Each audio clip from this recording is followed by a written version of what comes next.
તો ગુજરાતના સમુદ્ર કિનારે અવારનવાર ડ્રગ્સ ઝડપાવાની ઘટના બની રહી છે। ત્યારે ભાવનગર એસઓજી પોલીસ દ્વારા એમડી ડ્રગ્સ પકડી પાડવામાં આવ્યું। તો ભાવનગર એસઓજી પોલીસે બાતમીને આધારે ભાવનગર અમદાવાદ હાઈવે પર સનેસ ગામ નજીક કારમાં છુપાવીને ડ્રગ્સનો જથ્થો લાવતા 4 ઈસમોને ઝડપી પાડ્યા છે।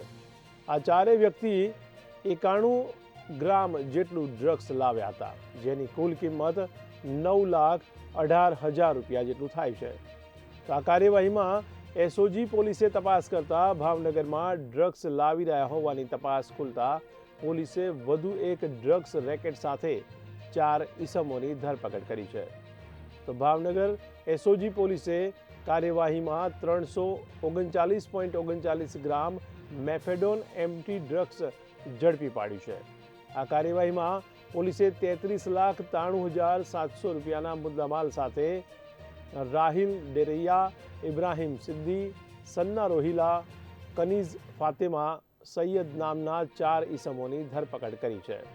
તો સમગ્ર મામલે આ ડ્રગ્સ નેટવર્ક પાછળ કોણ ડ્રગ્સ માફિયાઓ સામેલ છે તે અંગેની વધુ તપાસ પોલીસે હાથ ધરી છે। ભાવનગર એસઓજી પીઆઈ શ્રી વાડા અને પીએસઆઈ શ્રી મકવાણાની ટીમ દ્વારા ભાવનગર શહેરમાં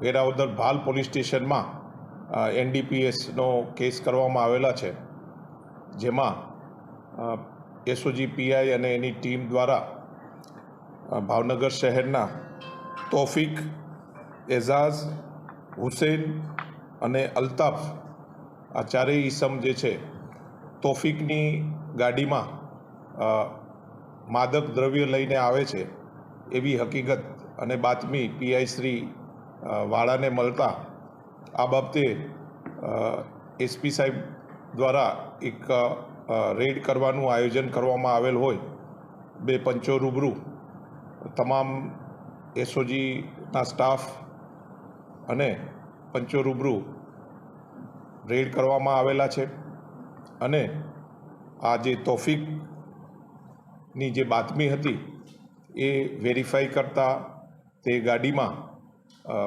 એનડીપીએસનો જથ્થો હોવાની તોફિક દ્વારા કબૂલાત કરતા આ કામે એફએસએલ અધિકારીશ્રીને સ્થળ પર બોલાવી અને આ એનડીપીએસનું જે દ્રવ્ય જે છે તેનું પૃથ્થકરણ કરતા આ દ્રવ્ય મેફેડ્રોન એમડી ડ્રગ્સ હોવાનું સાબિત થતાં આ ગુનો દાખલ કરવામાં આવેલા છે।